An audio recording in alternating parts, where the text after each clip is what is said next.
தமிழ் உள்ளங்கள் அனைவருக்கும் இன்றைய வணக்கம். இது உங்கள் தமிழ் ஸ்டோர் சேனல்.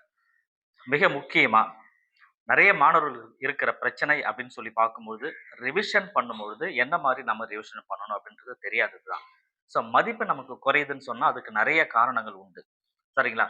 இப்ப பொறுத்த வரைக்கும் இந்த வரப்போற நீட் எக்ஸாமுக்கு கிட்டத்தட்ட இன்னுமே ஒரு 45 நாட்கள். அதாவது கிட்டத்தட்ட ஒரு அப்ராக்ஸிமேட்டா ஒரு 1 1/2 மாசம் இருக்கு. இந்த 1 1/2 மாசம் வந்து நாம என்ன செய்யணும்? அப்படியே 1 1/2 மாசம் அப்படின்னு சொல்லும்பொழுது, டக்குனு மனசுல வந்து ஒரு பயம் வரும். என்னன்னா, ஐய்யயோ! இன்னும் வந்து நெறைய நம்ம படிக்க வேண்டியது இருக்குதே! இன்னும் நெறைய படிக்கணும். நெறைய ரிவிஷன் பண்ண வேண்டியது இருக்கு. நெறைய கான்செப்ட் பார்க்க வேண்டியது இருக்கு. ஆனா எதுவுமே பண்ணலையே அப்படின்னு ஒரு தாட் கண்டிப்பா உங்க மனசுல ஏற்படும். ஸோ கவலைய விடுங்க. என்ன அப்படின்னா, இதுக்கப்புறம் பண்ண போற டெக்னிக்கே என்னன்னா, ரிவிஷன் அப்படின்றது தான். அந்த ரிவிஷன எப்படி வந்து கரெக்ட்டா யுட்டிலைஸ் பண்றது? எப்படி 100% யுட்டிலைஸ் பண்ணி நம்ம மதிப்பெண்ண அதிகப்படுத்துறது? அப்படின்றது தான் இன்னைக்கான வீடியோல பார்க்க போறது. அதுவும் குறிப்பா அந்த ரிவிஷன் அப்படின்றது எப்படிலாம் இருக்கணும்? அப்படின்றதையும் நம்ம பார்க்கணும். சரிங்களா? அதனால நீங்க இதுவரைக்கும் ஒரு 70% படிச்சிருக்கீங்க அல்லது ஒரு 80% தான் படிச்சிருக்கீங்க அப்படின்னா பரவால்ல. அந்த 80% எப்படி வந்து 100% அத கன்வெர்ட் பண்றது அப்படின்னு தான் பார்க்கணும். ஸோ அந்த மாரி சில முக்கியமான கான்செப்ட்ஸ் நான் வந்து உங்களுக்கு ஷேர் பண்ணிக்கிறேன். அந்த கான்செப்ட் பத்தி பேசுறதுனால தவறாம இந்த வீடியோவ கடைசி வரைக்கும் பாருங்க. சரிங்களா? ஃபர்ஸ்ட் என்ன அப்படின்னு பார்த்தீங்கன்னா, ஸ்டாப் ரீடிங் நியூ கான்செப்ட் அப்படின்னு சொல்றது தான். ஸ்டாப் ரீடிங் நியூ கான்செப்ட் அப்படின்னா, இப்போதைக்கு நமக்கு இருக்கிறது ஒரு 45 நாட்கள், 1 1/2 மாசம் அப்படின்னு சொல்றதுனால, இந்த 1 1/2 மாசத்துல புதுசா ஒரு கான்செப்ட், புதுசா ஒரு சாப்டர் எடுத்து வச்சு நீங்க படிக்கக்கூடாது. ஏன் அப்படின்னு சொன்னீங்கன்னா, புதுசா நீங்க எடுத்து வச்சு படிக்கிறீங்க அப்படின்ற பட்சத்துல, இதுல நெறைய கான்சன்ட்ரேட் பண்ண வேண்டியிருக்கும். டைம் நெறைய எடுக்கும். நாட்கள் நெறைய போகும். ஸோ இந்த மாரி எடுத்து படிக்கும்பொழுது, ஏற்கனவே படிச்சதெல்லாம் வந்து கொஞ்சம் கொஞ்சமா வெளிய அதாவது உங்க மைண்ட் விட்டு வெளிய போற மாரி ஆயிடும். புதுசு தான் வந்து உள்ள வரும். இந்த புதுசே கூட இன்கேஸ் வந்து சரியா உங்களால படிக்க முடியல, ரொம்ப கஷ்டமா இருக்குன்னா, மனசுமே ரொம்ப கஷ்டப்பட ஆரம்பிக்கும். இதனால படிச்சதெல்லாம் வந்து மறக்கறதுக்கு உண்டான வாய்ப்புகளும் கிடைக்கும். அதனால இருக்க போற இந்த ஒரு 1 1/2 மாசத்துக்கு புதுசா நீங்க எதையுமே எடுத்து வச்சு படிக்காதீங்க. Revision time. இது எல்லாமே ரிவிஷன் டைம் தான். ஆல்ரெடி நீங்க நெறைய படிச்சிருக்கணும். ஆனா இதுவரைக்கும் படிக்கவே படிக்காத ஒரு விஷயத்த எடுத்து வச்சு புதுசா பார்க்காம 70% 80% படிச்சத மட்டுமே எடுத்து வச்சுட்டு, அதையே நீங்க திரும்ப திரும்ப ரிவிஷன் பண்ணி, அத 100% கம்ப்ளீட் பண்ற மாரி பார்க்கணும். சரிங்களா? அதுதான் அதனால தான் வந்து புதுசா எந்த ஒரு விஷயத்தையும் எடுத்து வச்சு படிக்கக்கூடாது அப்படின்னு சொல்றேன். இதுல பாயிண்ட். ஸோ 2வது என்ன அப்படின்னு பார்த்தீங்கன்னா, ரிவர்ஸ் டெக்னிக். ரிவர்ஸ் என்ஜினியரிங் அப்படின்னு கூட சொல்லலாம். ஸோ ரிவர்ஸ் என்ஜினியரிங் அப்படின்னா என்ன அப்படின்னு பார்த்தீங்கன்னா, பொதுவா ஒரு ரிவிஷன் அப்படின்னா நம்ம மைண்ட்ல ஏற்படுறது ஏன்னா ஸ்கூல் லைஃப்ல இருந்து படிச்சுட்டு வந்துரும். ஸ்கூல்ல இருந்து நெறைய படிச்சுட்டு வந்திருக்கோம். எல்லாமே ஒரு ரிவிஷன் அப்படின்னு சொல்லும்பொழுது, புத்தகத்த கையில வச்சுக்கிட்டு, அந்த புத்தகத்துல ஃபர்ஸ்ட் லெசன் இருந்து கடைசி லெசன் வரைக்கும் ஃபுல்லா பார்க்கறது பேரு தான் ரிவிஷன் அப்படின்னு நெனைப்போம். அல்லது ஏதோ ஒரு கைடு இருக்கும். ஒரு ஒரு நோட் எதா இருக்கும். அத வச்சுட்டு ஃபர்ஸ்ட்ல இருந்து கடைசி வரைக்கும் வரிசையா பார்த்துட்டு வருவோம். அதுக்கு பேரு தான் ரிவிஷன் அப்படின்னு இதுவரைக்கும் நம்ம படிச்சது எல்லாமே. ஆனா, பொதுவா ரிவிஷன் அப்படின்றது என்னன்னா, நீங்க டெக்ஸ்ட் புக்க வச்சு படிக்கிறது மட்டுமே ரிவிஷன் கிடையாது. அது கரெக்ட்டான மெத்தடும் கிடையாது. ஏன்னா, இந்த டைம்ல நீங்க இன்னும் நெறைய விஷயங்கள் தெரிஞ்சுக்கணும் அப்படின்றதுனால, பிஒய்க்யூஸ் ப்ரீவியஸ் இயர் கொஸ்டின் பேப்பர்ஸ் இத மட்டும் தான் ரிவிஷன் பண்ணணும். அந்த ப்ரீவியஸ் இயர் கொஸ்டின் பேப்பர் ஒரு 20 வருஷம் கொஸ்டின் பேப்பர் உங்க கையில இருந்தா பரவால்ல. ஒரு 25 வருஷம், 10 வருஷம் எவ்வளோ இருக்கும்? அத எடுத்து வச்சுட்டு ஒரு சப்ஜெக்ட்லயுமே இத இத மட்டும் தான் நீங்க வொர்க் அவுட் பண்ணி பார்க்கணும். அதுதான் ரிவிஷன் அப்படின்னு சொல்றது. அந்த ரிவிஷனுமே நீங்க எந்த டைம்ல பண்ணணும், அந்த ரிவிஷன வொர்க் அவுட் பண்ணி பார்க்குற டைம் கூட பார்த்தீங்கன்னா, எக்ஸாம் எந்த டைம்ல ஆரம்பிச்சு, எந்த டைம்ல முடியுதோ அந்த டைம்க்குள்ள நீங்க இத பிராக்டிஸ் பண்ற மாரி பார்க்கணும்.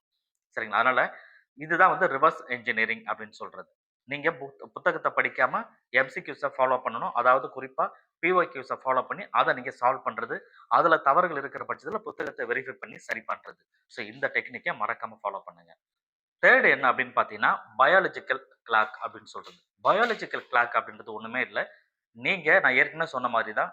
எக்ஸாம் நமக்கு எந்த டைம்ல ஸ்டார்ட் ஆகுது? 2 மணிக்கு ஸ்டார்ட் ஆகுது மதியம். 2 மணிலேருந்து 5:20.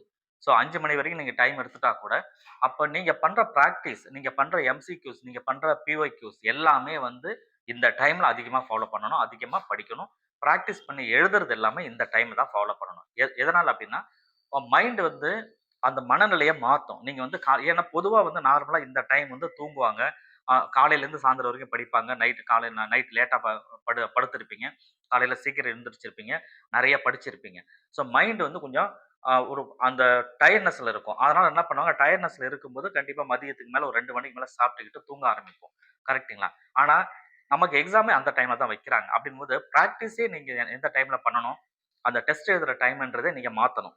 எந்த டைமுக்கு மாத்தணுமோ அந்த 2 டூ 5க்கு தான் நீங்க எடுத்துக்கணும். டெஸ்ட் எழுதுற டைம. அப்பதான் மைண்ட் வந்து அதுக்கு வந்து ஒத்து வந்து கொஞ்சம் கொஞ்சமா பிராக்டிஸ் ஆகும். ஏன்னா, அந்த மைண்ட நீங்க பிராக்டிஸ் கொண்டு வர்றது அந்த டைம்ல பண்ணா, மைண்டும் சுறுசுறுப்பா மாறும். அதனால இது ரொம்ப ரொம்ப முக்கியமானது. அந்த டைம்லயுமே எக்ஸாம் எழுதி முடிச்சுட்டு, திரும்ப 1 மணி நேரம், 2 மணி நேரம் உட்கார்ந்து நீங்க உங்க பேப்பர நீங்க எழுதுனத அனலைஸ் பண்ணணும். அது ரொம்ப ரொம்ப முக்கியமானது. அனலைஸ் பண்ணி தவறுதலா இருக்கிறத மிஸ்டேக் நோட் போட்டு அத எழுதி வைக்கணும். நான் திரும்ப திரும்ப சொல்றது அது ஒண்ணு தான். 4வது பாயிண்ட் என்ன அப்படின்னா, biology flash card and physics formula sheet அப்படின்றது. ஸோ இது வந்து நீங்க எப்படி தனியா நீங்க எடுத்து எழுதி வைக்கணும். ஸோ அது என்ன பண்ணணும் அப்படின்னா, பயாலஜிய பொறுத்தவரைக்கும் எந்த இஷ்யூமே கிடையாது. நீங்க உங்களுடைய பயாலஜி டெக்ஸ்ட் புக் எடுத்து பயாலஜி புக்ஸ் எடுத்து, என்சிஇஆர்டி புக்ஸ எடுத்து வச்சு லைன் பை லைன் ஃபுல்லா படிக்கிறது. படிச்சுட்டு அதில இம்பார்ட்டன்ட் என்னவோ அதெல்லாம் வந்து அடிக்கோடு போட்டு மார்க் பண்ணி வைக்கணும். திரும்ப ரிவிஷன் நீங்க எடுத்து வச்சு பண்ணும்போது, எங்கெங்கெல்லாம் மார்க் பண்ணியிருக்கிறீங்க, எங்கெங்கெல்லாம் ஹைலைட் பண்ணியிருக்கீங்களோ, ஹைலைட் பண்ணத திரும்ப ஒரு தடவ எடுத்து எடுத்து வச்சு படிக்கணும். ஸோ இதுதான் பயாலஜிய பொறுத்தவரைக்கும். அதுவே கெமிஸ்ட்ரி, பிசிக்ஸ் இது இந்த கெமிஸ்ட்ரி உள்ள வரும், பிசிக்ஸ் உள்ள வரும் அப்படின்னாவே ஃபார்முலா தான் இங்க வந்து பெரிய தடையா இருக்கும். இந்த ஃபார்முலாவுக்கு ஒரு ஷீட் போடுங்க. ஃபார்முலா ஷீட் அப்படின்னு வச்சுக்கோங்க. ஃபார்முலா என்னென்ன ஃபார்முலா இருக்கோ அந்த ஃபார்முலாலாம் எழுதுங்க. இது எல்லாமே ரிவிஷன் தான். இது எல்லாமே ரிவிஷன் தான். ஃபார்முலா ஃபுல்லா தனி ஷீட்ல எழுதுங்க. எழுதிட்டு நீங்க ரிவிஷன் பண்ணும்போது மட்டும் அந்த ஃபார்முலாவ தனியா எடுத்து வச்சு படிங்க. இல்ல ஃபார்முலா ஷீட் அப்படின்னு உங்களுக்கு எங்கேயாவது கிடைக்குது அப்படின்னு சொன்னா, அந்த ஃபார்முலா ஷீட்ட எடுத்து வச்சு படிச்சுக்கோங்க. இல்ல ஃபார்முலா ஷீட் உங்களுக்கு வேணும்னு சொன்னாலும், கமெண்ட்ல நீட் ஃபார்முலா ஷீட் அப்படின்னு சொல்லி கமெண்ட் பண்ணுங்க. நானுமே உங்களுக்கு அந்த ஃபார்முலா ஷீட்ட அ என்னுடைய டெலிகிராம் சேனல்ல நான் ஷேர் பண்றேன். அங்கருந்து நீங்க பிடிஎஃப்பா எடுத்துக்க முடியும். ஸோ கமெண்ட் பண்ற எல்லாருக்குமே நான் வந்து அத அனுப்புற மாரி பார்ப்பேன். உள்ள போட்டு வைப்பேன். நீங்க எடுத்துக்கலாம். சரிங்களா? ஸோ இந்த மாரி டெக்னிக் இப்ப நான் சொன்ன ஒரு 4 டெக்னிக் இருக்கு இல்லையா? ரொம்ப சிம்பிளான டெக்னிக் தான். ரொம்ப சிம்பிளா இருந்தோம்னா, ரொம்ப எஃபெக்டிவா கண்டிப்பா இருக்கும். இத நீங்க பிராக்டிஸ் பண்ணணும். ஸோ இது திரும்ப திரும்ப ஒரே ஒரு விஷயம் என்னன்னா, பிஒய்கியூஸ் நீங்க மார்க் டெஸ்ட் எழுதணும். கொஸ்டின் பேப்பர இப்ப old question papers, previous year question பேப்பர பிராக்டிஸ் பண்ணணும். தவறுகள் இருக்கிற பட்சத்தில புத்தகத்த வச்சு வெரிஃபை பண்ணணும். வெரிஃபை பண்ணுங்க. தவறுன்னு சொன்னா, தவறுதலா எழுதுறதுக்கு ஒரு நோட்ட போட்டு தவறெல்லாம் எழுதி வைங்க. ஃபார்முலாலாம் தனியா ஒரு நோட்ல எழுதுங்க. இத தான் நீங்க ரிவிஷன் பண்றது. தவறுதல எழுதி வச்சுட்டீங்கன்னா, 2வது டெஸ்ட் எழுதும்போது எங்கெங்கெல்லாம் தவறு வந்தீங்களோ, அந்த தவறு ஆட்டோமேட்டிக்கா நடக்காது. உங்க மைண்ட் உங்கள ரிமைண்ட் பண்ணும். ரிமைண்ட் பண்ணி இங்கெல்லாம் தப்பு பண்ணியிருக்கீங்க. ஏற்கனவே இங்க பண்ணாதீங்கன்னு சொல்லி ரிமைண்ட் பண்ணும். ஸோ அந்த ஒரு விஷயமும் நடக்கும். இது ஆட்டோமேட்டிக்காவே நடக்கும். அதனால இந்த மாரி டெக்னிக்க நீங்க ஃபாலோ பண்ணுங்க.